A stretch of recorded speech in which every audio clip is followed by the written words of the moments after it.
Great to see you both here. George, first time in 5 years that you've fought at home, George. How significant is this fight in your career?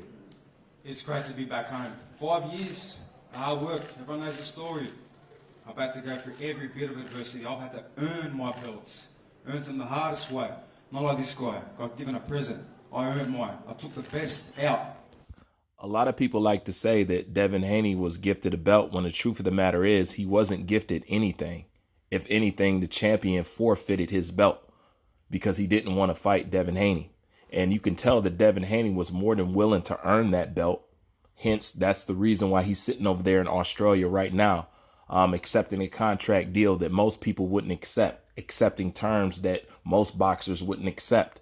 So obviously, when it came to the WBC light heavyweight championship belt, obviously Devin Haney was more than willing to fight for it. But Vasily Lomachenko did not want to fight for it. So if this was ancient times, Devin Haney just made the king abandon his kingdom and walk away. Devin, there's been some good banter between the two of you. I've seen you having a few pot shots at each other on social media, and when you had the video conference a month or so ago. Now that you see George for the first time, what do you see? The same George that I always see. He's nothing but an actor. He's put on an act, a facade. But at the end of the day, I take nothing away from him. I have Just like my acting with Lopez. I have respect for him, and I look forward to sharing the ring with him and putting on a good fight for the fans. It's great that everyone's here. Everyone's going to be at the stadium. Unfortunately, as we all know, Devin's father, Bill, is not here at the moment. And again, I have tried my best to help that situation, but that's on them. But I really don't know how they let this guy into the country, to be honest. I don't think they let informants into the country. This guy is an informant. This guy is a rat. I'll tell you why. I will tell you why. Because in the Teofimo Lopez fight against a foreigner, his own countryman, he was messaging me, telling me all the details, every bit. Teo at the hookah lounge, Teo having problems with his wife. This is the kind of person. This is the kind of person. This is a rat. This is a rat. This is a snitch. This is an informant. There's only one problem with what Kambosos is saying. Number one, it takes two people to talk. So obviously you didn't have no problem going back and forth with a rat. Number two, Devin Haney didn't tell you anything that the public didn't know. The public knew that Teofimo Lopez was out smoking hookah. The public knew that Teofimo Lopez was having problems with his wife and wasn't seeing his kid. We all knew that. So Devin Haney didn't tell you anything that was a secret or that was going to give you an inside edge and nothing like that. Nothing at all. And third, and most importantly than all of this, when you met up with Devin Haney face to face, you said you had mutual respect for him. All the while he was sending you those DMs. So how can you sit up here and act so disgusted that he so-called turned or gave you some so-called inside information on his countrymen? But when you was in his country, to his face, you said, of course, there's a mutual respect there. You know what I'm saying? I respect him and he knows I respect him. You know what I'm saying? Those are Kambosos' exact words. So you was respecting him then. But then when you get to Australia, all of a sudden you can't stand him. He's a snitch and he's all this other stuff. But you was respecting him even though he was sending you those DMs at that time. You still had respect for him, but you get to Australia and all of a sudden you ain't got no respect and all of a sudden he's a snitch. Kambosos is as fake as they come, man. They don't get no faker than this twerp right here. And you know what? This is your countryman, your own countryman, you're going behind his back. So you know what? On Sunday, I'm going to whip your ass. And you know, when you get back to Las Vegas, you'll be on the lookout for the Teofimo Lopez. Because he'll be looking for you too. Trust me. And if you don't believe me, I'll put it out the straight off this presser. Yes or no? Was it the truth? Yes or no? That's right. That's a rat. That's a rat. Is that a rat? That's a rat. That's an informant. That's a rat. What was the consequence? Yes or no? Were you not ratting on your own countryman? What was the consequence? Were you not ratting on your countryman? I had both sides of it. If he won, I would fight Teo. If you win, I would have fought you. But were you not ratting on your own countryman? Yes or no? How Did you not first message me? Do you know the definition of this a guy rat? acts like a gangster. He ain't that gangster. He's as fake as that belt. Okay? This guy ain't that gangster. Why This didn't guy's you a bring the rat. belt? This is an informant. You know. This just goes to show you how desperate and how lame and how square Kambosos is. You know, he's not even aware of using the terminology correctly. First of all, nobody would ever call Devin Haney a gangster. He is a well-mannered, well-spoken young man. Everybody knows that about Devin Haney. There's nothing that he does is gangster. He doesn't talk gangster. He doesn't pretend to be gangster. So where would George Kambosos get this whole gangster facade from? You know what I'm saying? A lot of people pick up on Kambosos' racial undertones. The only reason why you even mentioning gangster and Devin Haney in the same sentence is because what color Devin Haney is. But you take one good look at Devin Haney and listen to Devin Haney talk. He doesn't come across, he doesn't act like, he has no fumes coming off of him of anything gangster at all.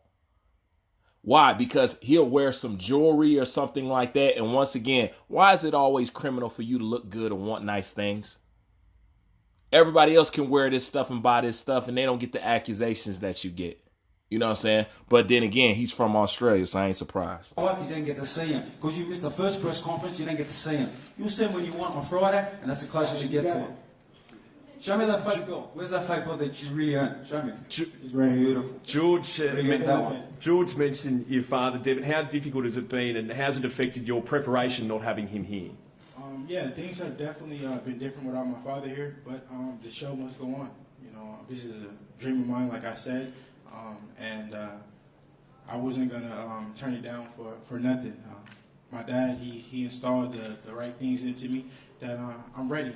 And on Fight Night, I will show it that my father isn't here, but I'm not leaving without those belts. An idea of the support you've had, particularly since you've come back home after your victory at Madison Square Garden. I think the support is evident already. It's a sellout. The fans, the support of both my countries are there. I feel it every bit wherever I go. They can't wait to see me handle business on Sunday. So to fight for both my countries and give honour to my countries means the world to me. I die for my country, they die for me. I respect every person in my country. I never turn my back on anyone in my country. And this is where George Kambosos get exposed for all the phony foolery he's been doing this entire time. So Kambosos said he's never turned his back on his country or his countrymen. Well, let's take a trip down memory lane, okay?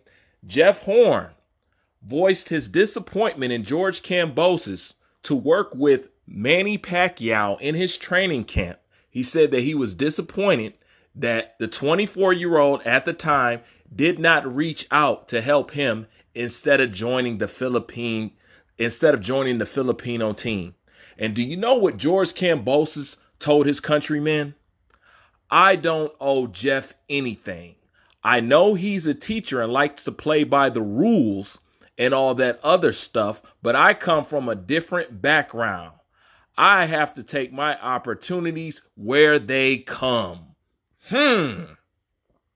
Now, you just got a guy that said that he loves his country. He never turned his back on his countrymen while throwing accusations at Devin Haney for speaking on Teofimo Lopez's situation with him and told him that he was disloyal and he's a traitor and he's a rat. So if he's a traitor and a rat for that, then what are you for saying that to Jeff Horn and helping Manny Pacquiao to train to fight against him? Then on top of that, when he voices his disappointment in you, you tell him you don't owe him a damn thing. You guys don't come from the same background and you got to take your opportunities when they come up. That is the biggest crock of shit, the biggest hypocrisy, the biggest contradiction, the biggest flip-flopping that you could ever witness in your life. Kambosos is completely full of shit. And let me tell you why it's even more worse for Kambosos to do it. Because Australia don't got no champions like that. You guys are not plentiful like the United States or the great US of A. You guys don't have legend after legend. You guys don't have Hall of Famer after Hall of Famer. You barely got anybody coming from that country making any noise that the boxing world recognizes. So when you say that against your countrymen, it's really treason. It's really bad. It's really some snitch snake shit, as you would like to call it.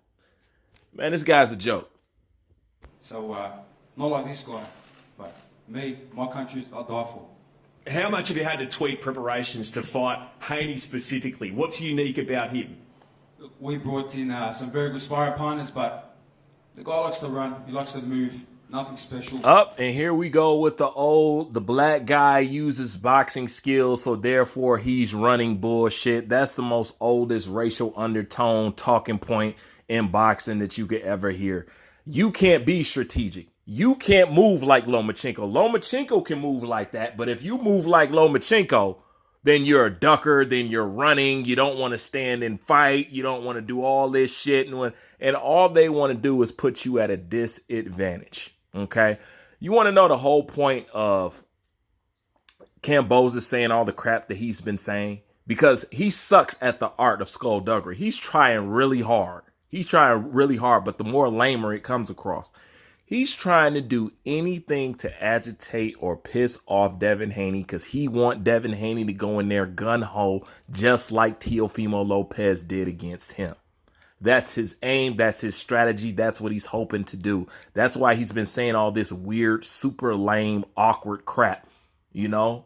But as you see, Devin Haney is over there as cool as a penguin. Okay, that's what he doesn't like. He wants him to go in there with some anger. He wants him to go in there and just try to blast him out because that was Teofimo Lopez's mistake.